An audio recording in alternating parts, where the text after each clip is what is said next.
His hand paused on the doorknob, eyes scanning the chandelier I hung myself, as if counting what I was worth. My son smiled for the first time in years, not at me, but at the marble floor under his shoes. That night, I slid an envelope across the table, and the world between us cracked open for good. When my husband died, silence filled every corner of this house, the kind of silence that isn't peaceful. It hums with absence, like a wound that forgot how to close. I was 59 then, 63 now. 4 years of learning how to breathe without someone deciding when I should exhale. My name is Ruth Ellison. I was a wife for 35 years, a mother for 32, and a fool for both just as long. I say that without bitterness. It's simply arithmetic. You spend decades giving, they spend decades taking, and one day you wake up realizing you've built a life for everyone but yourself. Marcus, my son, used to have the same eyes as his father. Warm brown, curious, full of questions. Lately they've turned into mirrors. You look at him, and all you see is yourself reflected in ways you never wanted. When he showed up that afternoon, unannounced, it wasn't love that walked through the door. It was curiosity wrapped in cologne. He stood there in my new living room, eyes tracing the lines of the walls, the gold frames, the polished banister. His mouth curled into a smile that didn't reach his eyes. "Wow," he said. "You've done well without Dad." Just like that. An observation, not a compliment. I remember the sting of that moment better than the sound of my husband's eulogy. Marcus didn't see the years between death and this chandelier. He didn't see the days I rented out the guest room to pay bills, the nights I ate toast instead of dinner to keep the lights on. He only saw the marble now, the house rebuilt from my grief, and thought it fell from heaven. Ashley followed behind him, my daughter-in-law, the kind of woman who never says anything outright. She just leaves her words on the floor like traps. Her perfume arrived before she did, heavy and sweet, the kind that lingers long after she's gone. She kissed my cheek as if it were a formality. "Ruth," she said softly, "this place looks incredible. You've done so much." Her tone was smooth as butter, but her eyes were busy taking inventory. I smiled the way old women do when they know exactly what's happening, but won't give the pleasure of acknowledgement. "I managed?" I said. Ashley laughed lightly. "Oh, you've managed beautifully." Marcus wandered toward the staircase, pretending interest in family photos. I noticed how he skipped the one of me holding him as a child, the one where his father's arm rested around us both like a claim. Maybe it reminded him of the man he's slowly becoming, a man who measures love in ownership. There was a time when Marcus would call me every Sunday. We'd talk about work, his dreams, even his fears.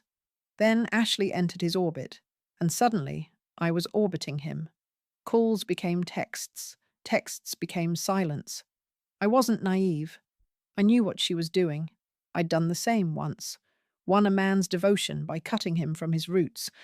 Only difference was, I spent my life regretting it. Now it was happening to me. Full circle. We sat for tea. Ashley commented on my china set. "Vintage, how lovely." Marcus asked about my finances casually, pretending concern. Every word landed like a probe. He mentioned investments, property values, how lonely living alone must be. Lonely. That word. As if it were a weakness instead of a peace I'd earned. I stirred my tea slowly. "I'm fine, Marcus. The house is paid for. Everything's in my name." He nodded, but I saw the flicker in Ashley's eyes, a plan forming behind her polite smile. After they left that evening, I stood at the window, watching their car fade down the road. My hands trembled, not from fear, but from clarity. For the first time, I saw them not as family, but as trespassers. Two people who mistook my silence for surrender. I walked to my study. The desk lamp cast a warm circle of light, the same one my husband used when sorting bills and secrets. I pulled open the drawer and took out a blank envelope. On the front, I wrote, For my son. I didn't know what I'd put inside yet, only that one day soon it would carry the truth he refused to hear from my mouth. I sat back, looking at the words, feeling the years settle around me like dust. For decades, I'd been told to stay graceful, patient, forgiving. That's how women survive betrayal, by swallowing it until it stops tasting bitter. But I'd learned something since the funeral. Bitterness doesn't fade, it ferments. Marcus thought I built this house to impress the world. He didn't know it was my fortress, my evidence that I could rise without the men who left me behind. When I finally went to bed, I stared at the ceiling and whispered into the dark, "You've done well without Dad," repeating his words, reshaping them into armor. Yes, I have, I thought. And soon, Marcus, you'll see just how well. The next morning, sunlight poured through the window like judgment. The house gleamed. It looked alive, but it wasn't built for show. It was built for reckoning. Because this story doesn't begin with grief. It begins with the moment a woman stops asking to be loved and starts demanding to be seen. And that envelope on my desk, it was the start of everything that would follow. After Marcus left that day, the silence returned. Only this time it felt different. Not the hollow quiet of grief, but the steady hum of something gathering. I sat at the kitchen table, staring at the chair where he'd sat just hours ago, his fingers drumming on the wood like he couldn't wait to leave. It's strange how memory sharpens when trust fades. I could hear echoes of his voice as a boy, soft, curious, always asking, "Mum, how do you fix things?" And I'd smile and tell him, "With patience." That was before patience turned into my cage. When my husband died, Marcus was 28, already married to Ashley. He called me from the hospital with his voice trembling. "Don't worry, Mum. I'll take care of you." But promises, I've learned, are only as good as the people who make them. By the funeral, Ashley had already taken over the arrangements, talking over me, speaking for me. "Ruth is tired," she'd tell the guests with a sympathetic smile. "She shouldn't worry about these things." I remember watching her glide around in black silk, hand on my son's arm, accepting condolences meant for me. She looked the part of a dutiful daughter-in-law, and yet every glance she gave me was a quiet reminder, "You're no longer the woman in charge here." For years after, I barely saw Marcus. His visits became seasonal. Christmas, sometimes Easter. Always brief, always orchestrated by her. When he did come, his eyes wandered more than they listened. If I spoke about my aches or the loneliness, he'd nod absently, like someone enduring a commercial before his real program began. I tried not to take it personally. God knows I'd made mistakes too.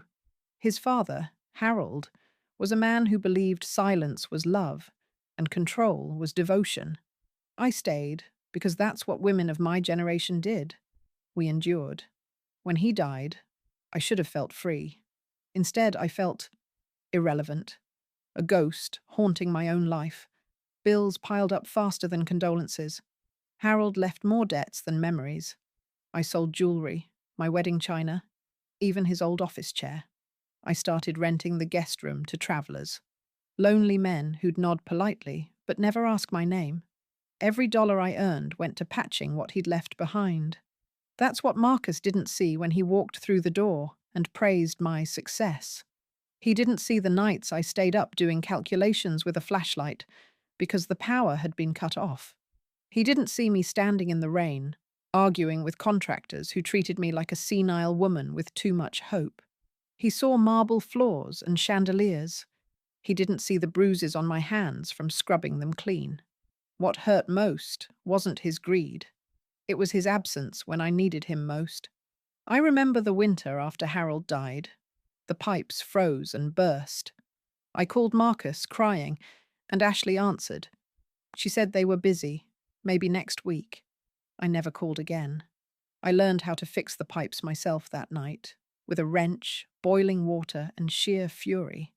I stood in that cold kitchen, water dripping down my arms, and I whispered, "I can do this. Alone." That was the night I stopped waiting for rescue.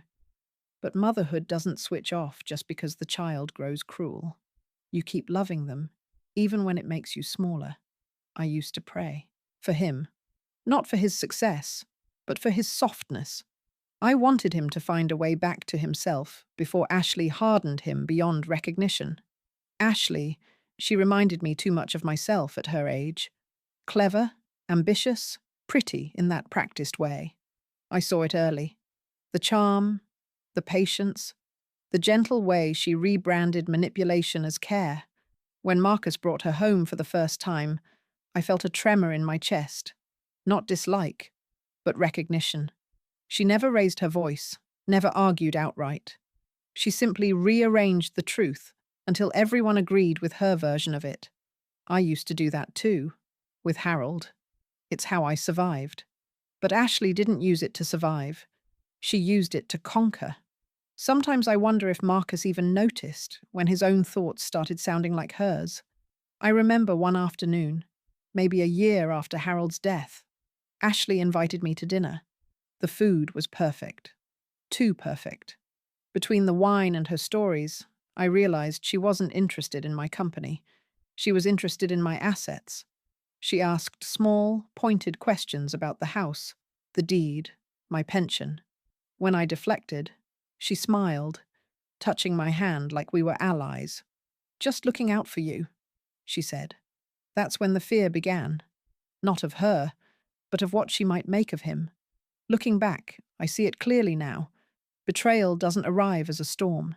It seeps in like damp under the walls, quiet, persistent, almost invisible until it's too late. When Marcus came back that day, standing under my chandelier, the wound reopened. Not because he'd returned, but because I realized how long ago I'd lost him. I went to my room that evening and took out the old photo album. My fingers brushed over the pages. His first birthday, his graduation, his wedding. The moments when I thought love was unbreakable. But I could see the pattern now. My husband controlled me through silence. My son was being controlled through praise. Different tools, same outcome. Both women, me then, Ashley now, using affection as a leash. That realization didn't break me. It steadied me. I understood that if I wanted justice, it couldn't come from shouting or begging. It had to come from patience, the same weapon that had once imprisoned me.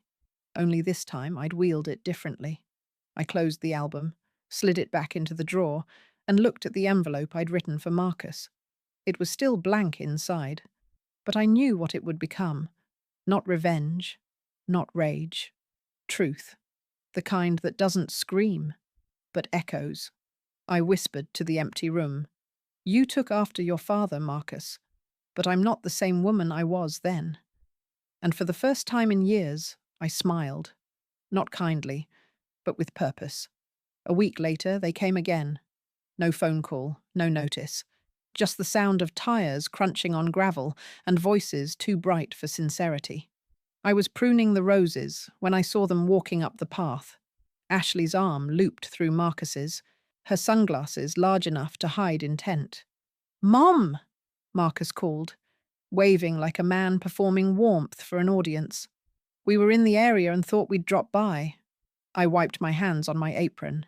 "In the area?" I asked. "You live 40 minutes away." Ashley laughed, that polite, tinkling sound that always made me think of glass ready to crack. "Oh, Ruth," she said. "You're so sharp. We missed you." And Marcus wanted to see how the renovations turned out. I looked at her perfectly manicured nails and thought, no, you wanted to see how much you could take. They stepped inside like they owned the place. Marcus moved from room to room, opening doors, commenting on things that weren't his business. "You really modernized it," he said, tracing a hand along the oak railing. "This place must have cost a fortune." "It cost time," I replied. "And patience. Things money can't buy." Ashley's smile didn't falter, but her eyes flickered. She'd wanted me to brag, to open the door she was already halfway through. Instead, I closed it quietly. We sat in the living room. Ashley crossed her legs, elegant and deliberate, and began her performance. Ruth, we've been thinking, she started, her tone syrupy. This house, it's beautiful, but so large. It must be overwhelming for you to manage alone. We could help, you know. Maybe sell it? Find you a smaller place near us? I sipped my tea. Steady hands, even breath. Near you, I repeated, letting the words hang. That's generous. Marcus leaned forward. Mom, it's not about control, we just worry. What if something happens to you here alone? It's not practical. Practical. There's a word men use when they mean profitable. I looked at my son. Really looked at him. He wore his father's expression. Polite concern, masking quiet entitlement. The last time I'd seen that face, Harold was asking me to sign a loan document that drained my savings. I'd signed then. I wouldn't now. You know, I said, setting down my cup. I've managed just fine. But I appreciate the offer. Ashley tilted her head, feigning sympathy. We only want what's best for you. Oh, I know, I said softly. You've always been such a caring daughter-in-law. For the first time, her smile twitched. Marcus sighed, the sound of a man who thought he was being patient with a difficult child. Mum, don't make this harder than it has to be. I almost laughed. Harder than it has to be. The phrase every manipulator hides behind. Tell me, Marcus, I said, leaning back. Whose idea was this? Yours or hers? He blinked, caught off guard. What? Ours, of course. Ashley stepped in smoothly. We make decisions together. Ah, I said. Then I suppose you'll share the profit too. The silence that followed was delicious. Ashley recovered first. Ruth? That's unfair. We'd never take advantage of you. Good, I said, standing. Because I'd hate to embarrass you by proving otherwise. I turned toward the kitchen, pretending to tidy dishes, giving them space to squirm. Behind me, Marcus's voice hardened. Mum, we're trying to help, but you're being defensive. Dad would have agreed with us. There it was. The ghost he always summoned when logic failed him. Your father, I said, turning slowly, believed women should be quiet. Is that the kind of agreement you want? He flushed. Ashley's hand found his arm, calming him with a practiced touch. Ruth, please, she said gently.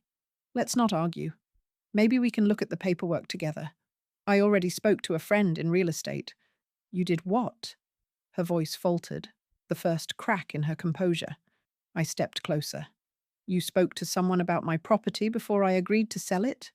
Her mouth opened, closed, opened again. It was just a conversation, she stammered. You thought I'd die soon, didn't you? I said quietly. And you'd need to be prepared. The color drained from Marcus's face. Mom? I didn't raise my voice. I didn't need to. Years of being dismissed had taught me the power of stillness. You came here today to test me, I said, to see if I'm weak enough to sign whatever you slide across the table. I may be old, but I'm not finished. Ashley stood abruptly, smoothing her skirt. We should go. Marcus hesitated, caught between shame and pride. He mumbled something about misunderstanding, but I'd already turned away. At the door, Ashley tried one last performance. We'll talk again when you're calmer, she said softly. I smiled. Oh, I'm calm, I told her. You should worry when I'm quiet. The moment the door shut, I felt something inside me shift, something hard and certain settling into place. They thought they'd seen weakness. What they'd really seen was patience sharpening into resolve. I sat down again at the kitchen table, the same place where I'd once taught Marcus to count coins, the same table where his father once told me I'd never manage without him. I reached for the envelope on the counter, the one marked for my son. Still blank, still waiting. I held it between my hands like a promise. It wasn't time yet, but it would be soon. The phone rang 2 mornings later while I was sorting old receipts. A polite voice on the other end introduced herself as Nancy from the law office. She said she was just confirming my signature on the property transfer forms. For a moment, I couldn't speak. I felt something cold ripple up my spine. I'm sorry, I said slowly. What property transfer? She hesitated, papers shuffling. The documents authorizing the sale of your house, Mrs. Ellison. Signed last week, witnessed by your son. I stared at the phone like it was speaking another language. There must be a mistake, I whispered. I didn't sign anything. Her voice softened, embarrassed. Oh, then I think you'd better come in. When I hung up, the silence wasn't just heavy. It was suffocating, the kind that presses down until breathing feels optional. I sat there, the clock ticking too loudly, the kettle hissing behind me. They'd done it, Ashley and Marcus. My son had stood by while she forged my name. By the time I reached the lawyer's office, my hands were trembling so badly I could barely hold the pen to sign my statement. Nancy laid the papers in front of me. Neat, official, monstrous. There it was. My name, written with confident loops. Not my handwriting, but close enough that any stranger would swear it was. Who submitted this? I asked. Your daughter-in-law brought it in, she said gently. She said you were ill and didn't want to make the trip yourself. For a long time, I just stared at that line. Ill. They'd painted me as senile, fragile, an old woman ready to be managed. Marcus had signed as witness. The betrayal wasn't just greed now. It was annihilation. They wanted not just my house, but my identity erased. I walked home in a daze. Every streetlight seemed to flicker harder than usual. The house felt different too, as if it knew it was being stolen. That night, I sat at my desk with a glass of whiskey and my late husband's old ledger. He used to hide everything in plain sight: debts, insurance policies, quiet arrangements. I started leafing through, desperate for something, anything to fight back with. And then I found it. An old file marked Life Coverage, Secondary Beneficiary. I opened it, and there it was. Harold's life insurance. He'd changed it a few years before he died, transferring full control to me. Marcus had no idea it even existed. It was a small policy, nothing extravagant, but enough to make a difference. Enough to rebuild, again. A laugh escaped me, sharp and broken. The irony was almost poetic. The same man who had tried to control me had accidentally left me my weapon. But the money wasn't the real revelation. As I read deeper, I realized Harold had been transferring small sums to an unknown account, monthly, for nearly a decade before his death. When I tracked the account number, I found the name attached: Ashley's mother. The page trembled in my hands. So that was it. The rot didn't start with my son. It started long before. Ashley's family had been in our lives for years, quietly draining Harold's guilt and money while pretending innocence. She didn't just stumble into Marcus's path. She'd been trained to find him. It wasn't love. It was inheritance planning. I sat there until dawn, the pieces snapping together one by one. Ashley's kindness after the funeral, her quickness to handle paperwork, her sudden push for me to downsize. Every word she'd ever spoken to me was strategy. By morning, the shock had burned off, leaving something cleaner behind. Not rage, not grief, focus. I made a list. Call lawyer. Secure bank accounts. Change passwords. Record everything. Stay quiet. I wasn't going to confront them. Not yet. You don't fight snakes by stomping around. You wait until they slither into the open. When Marcus called that afternoon, I let it ring 3 times before answering. "Mom?" he said, voice stiff. "You sound upset. Everything okay?" "I'm fine," I said evenly. "Just tired." Ashley's voice chimed faintly in the background, asking something I couldn't catch. Marcus lowered his tone. "Listen, about the house. Ash might have gotten ahead of herself. We were only trying to plan for the future." "The future?" I repeated. "Yours or mine?" He sighed, a long exhale meant to sound patient. "We just thought it'd be easier if—" "Marcus," I interrupted quietly. "Did you know she forged my signature?" Silence. Then, "Mom, that's ridiculous." I smiled, though he couldn't see it. Yes, ridiculous, I said. That's what I thought too. When the call ended, I sat for a while, watching the sun crawl across the carpet. The old Ruth would have cried. But tears were a currency I'd spent too freely already. Instead, I reached for a new notebook. The first page I titled Operation Truth, because what they'd taken from me wasn't just a house, it was the right to be believed. If they thought they'd fooled a grieving widow, they'd soon learn how dangerous grief can be when it stops begging for kindness. I opened the drawer and pulled out the envelope marked for my son. This time I began to fill it. Copies of the forged documents, the policy statement, a photo of Harold's transfers to Ashley's mother.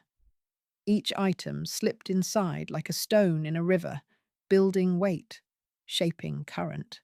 By the time I sealed it, I felt lighter, not because justice had come, but because I finally understood the scale of the game I was playing. This wasn't a story of a naive old woman. It was a story of legacy, and what happens when the next generation mistakes inheritance for entitlement. I looked at the envelope one last time and whispered, "You took after your father, Marcus, but your wife took after me. Only one of us, I thought, will survive that resemblance." The next morning I woke before dawn. The house was still, faint blue light spilling across the hallway. For the first time in months, my mind felt clear, like fog lifting off a lake. I brewed coffee, black and bitter, and sat at the kitchen table with my notebook. On the cover, I'd written Operation Truth. I didn't plan this out of anger. Anger burns too fast. What I needed was precision, quiet, invisible steps that would leave no room for denial when the time came. The first thing I did was call Lawrence Harper, the lawyer who'd helped me with Harold's estate years ago. A good man, old enough to remember my husband's temper, sharp enough to hear what I didn't say outright. When I told him about the forgery, there was a pause on the line, then a low, controlled voice. "Don't confront them yet, Ruth. Gather, verify, let them believe you're blind." I smiled. "Oh, they already do." We met later that afternoon in his office. He helped me secure every account, lock my property documents behind a legal hold, and set up a living trust in my name only, one Ashley could never touch. Then, at my request, he drafted something new. A will. But not just any will. A decoy. The first version, neat and official, would go straight into their hands when the time came. It left the house to Marcus. The second version, handwritten and legally validated, would stay sealed with Lawrence. It left everything to a local women's shelter, the same one that had helped me after Harold's death, when I didn't know where to start. It was the closest thing to poetry I'd written in years. I stopped by the bank next. The manager, a young man named Evan, recognized me from years ago when I used to deposit Harold's paychecks. I leaned across the counter and said, "Evan, I need something discreet. Recorded copies of all recent inquiries made about my account. Names, times, everything." He nodded. Curious but professional.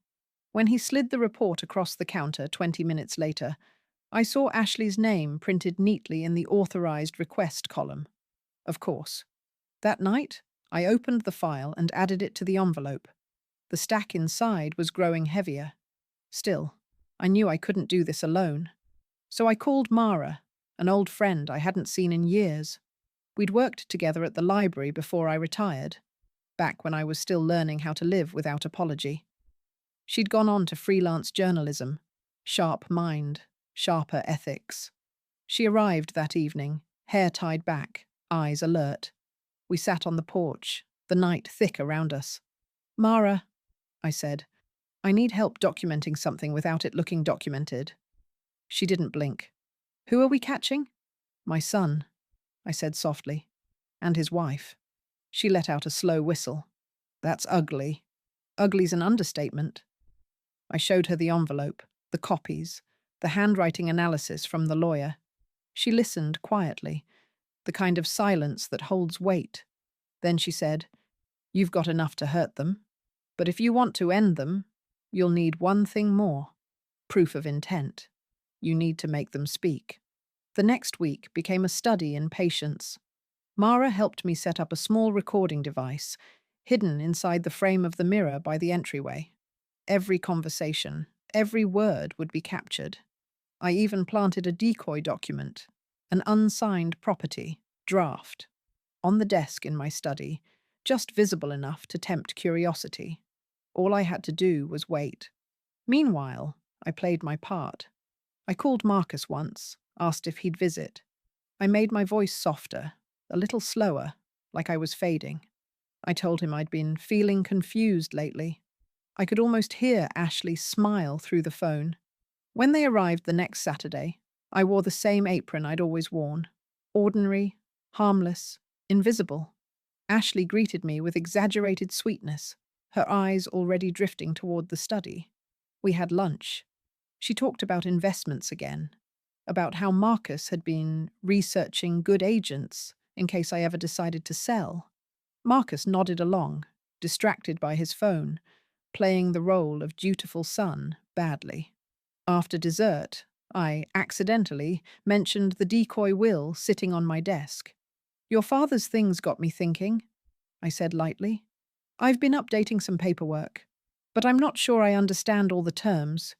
You two might be able to help. I saw the spark in Ashley's eyes, a flicker of hunger she couldn't mask fast enough. They followed me into the study. I pointed to the papers, feigning confusion. Here, I said. Is this how I list beneficiaries? Ashley stepped forward, scanning the page, her voice smooth. Yes, that's right. You can sign here and we'll take care of the rest. I nodded. Of course. You always take care of things, don't you? I signed nothing. I smiled, thanked them, poured tea. The recorder caught every word. After they left, I sat in that room for a long time, letting the quiet settle. My pulse was steady. I felt not anger, but something more dangerous. Satisfaction. By nightfall, I'd transferred the recording to a flash drive and placed it into the envelope. The sound of Ashley's calm deceit was almost tender, like she thought she was untouchable. I sealed the flap and wrote one more thing on the front, beneath for my son. To be opened when love no longer means obedience. Then I called Mara. It's done, I said. She laughed softly. You've got them, Ruth. Not yet, I said. First, I'll let them believe they've won. Because victory, I'd learned, is sweetest in silence, and deadliest when it arrives dressed as surrender. By the time the day arrived, everything was in place. The house gleamed like it was preparing for company, which, in a way, it was. Not for guests, but for judgment. I cooked Marcus's favorite meal, roast chicken with thyme, mashed potatoes, and the gravy recipe he used to beg for when he was 8. I set the table with the good china, the kind Harold used to forbid me from using just for ourselves. Tonight wasn't just anything. Tonight was closure dressed in porcelain. They arrived early, wearing smiles that didn't touch their eyes. Marcus carried a bottle of wine. Expensive, unnecessary. Ashley wore white again, like innocence could be sewn into fabric. Mom, Marcus said, kissing my cheek. This looks incredible. It's good to feed family, I said simply. Dinner was polite. Too polite. The kind of calm that precedes earthquakes. I played my role. Gentle, uncertain, a little forgetful. Ashley did most of the talking. She asked about the new documents, said she'd love to help finalize them. Marcus nodded along like an echo. When plates were cleared, I stood and said, I have something for you. Ashley's eyes flicked to Marcus. He looked cautious, curious. I went to the study and returned with the envelope, the same one I'd been feeding for weeks. I laid it on the table gently, as though it were delicate. For my son, I said. I've been meaning to give this to you. He frowned, a nervous smile tugging at his lips. What's this? A mother's gift, I said softly. Everything I've left for you. Ashley leaned forward, her fingers grazing the flap. Marcus looked at her, uncertain, but she gave a small nod. He opened it. At first, silence. Then the sound of paper rustling, slower, heavier, the forged signatures, the bank records, the transcript of the recorded conversation, the letter from my lawyer outlining the pending charges if the forgery proceeded. His eyes darted to mine, wide and frantic. "Mum, what is this?" "It's proof," I said quietly.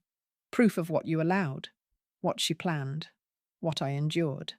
Ashley reached for the papers, but I was faster. I placed a second document on the table. My decoy will, bold and official. "This," I said, "is what you thought you wanted." Marcus's face paled. Then I placed the real will beside it, sealed in blue ribbon. "And this," I continued, "is what you actually earned?" Ashley's voice broke first. "You can't be serious." "I'm very serious," I said, steady. "This house will belong to a women's foundation when I'm gone. Everything else, gone, donated, erased. I'll leave the world lighter than you left me." Marcus slammed his fist against the table. "You're doing this out of spite." "No," I said, my voice even. "I'm doing this out of memory." He looked bewildered. "Memory?" I nodded. "Of every time I begged you to visit. Of every bill I paid alone. Of every lie she told that you believed, because it was easier than facing your own guilt." He opened his mouth, but I raised a hand. "Don't," I said. "Not tonight." Ashley stood, trembling now, her facade cracking. "We can fix this," she said. "We'll undo the paperwork. Just tell us what you want." "What I want," I said, "is honesty. You used my grief to build your comfort. You pretended concern so you could count my walls, my windows, my worth. You've mistaken love for access. But love is not an open door. It's a boundary." Marcus pushed back his chair, standing. His face was red, his voice shaking. "You don't understand, Mom. You've been impossible to talk to. Ashley was trying to help. Help herself," I corrected. "And you let her." He tried to meet my eyes, but couldn't. He looked at Ashley instead, searching for direction. And that was all I needed to see. The man I raised was gone. What stood before me was her creation. I slid another paper across the table. A letter. Short, typed, legal. "That's from my lawyer. It explains the next steps. I haven't pressed charges yet, not officially. That's your last mercy." Ashley's lip trembled. "You wouldn't ruin your own son." I met her gaze, calm as stone. "I already did that once, when I raised him to believe a woman's silence is love." The words landed like a verdict. Marcus sank back into his chair. His hands covered his face, his voice breaking. "Mum, please." I wanted to reach out, to comfort him. The ache in my chest nearly betrayed me. But mercy, I realized, isn't always kindness. It's clarity. "You'll get through this," I said softly. "The way I did. Alone." Ashley stood abruptly, grabbing her purse, her voice high and cold. "Come on, Marcus. We're leaving." But Marcus didn't move. He just sat there, staring at the evidence of his own undoing. When they finally left, I watched their car pull away, tail lights fading into the dark. The air was still, sharp with the scent of time and endings. I walked back to the table and gathered the remains of the evening, the wine glasses, the papers, the crumbs of a meal no one had truly tasted. Then I picked up the envelope. It was empty now, its purpose fulfilled. I held it for a long moment before tearing it in half. The sound was small, but final. In that moment, I didn't feel triumphant. I felt clean, the kind of clean that comes after a storm, when the air still smells like lightning. Justice hadn't come with fireworks. It came with quiet, with proof, with the simple act of saying enough. And as I turned off the lights, I caught my reflection in the dark window, older, steadier, untouched by pity. For the first time in years, I looked like someone who owed nothing to anyone. The morning after they left, the house felt hollow, but lighter, like something poisonous had finally bled out. I made tea and watched sunlight crawl across the floor. The quiet wasn't cruel anymore. It was earned. By week's end, word had spread. Ashley's name slipped through the town like smoke. Talk of forged papers, betrayal, disgrace. Marcus's job called him in, whispers following him everywhere. I didn't gloat. I just let silence do what justice never could. He came to me days later, shoulders bent, eyes red. "Mum," he said. I didn't stop her. I thought I could fix it. I looked at him for a long time. "You wanted it easy," I said, "and easy destroys people." He flinched, tears trembling. "Do you hate me?" "No," I answered softly. "I just don't trust you, and that's worse for both of us." When he left, I didn't cry. Grief had become an old visitor by then, familiar, harmless. Months passed. I visited the women's shelter I'd named in my will, the one that would inherit the house. Standing in those narrow rooms, I saw women folding their pain into plans, the way I once did. "This place will be yours?" I told the director. "It's time it belonged to someone who knows the cost of keeping it." Now the house stands quiet again. The air smells of roses and forgiveness I don't owe anyone. Marcus writes sometimes. Short letters, humbled words. I read them, then tuck them away. Some silences are sacred. I've stopped confusing peace with forgetting. Justice didn't arrive like thunder. It came like morning light, slow and certain. And when I think of everything I lost and everything I reclaimed, the truth settles inside me. Love doesn't end when they betray you, but self-respect begins when you stop forgiving cruelty.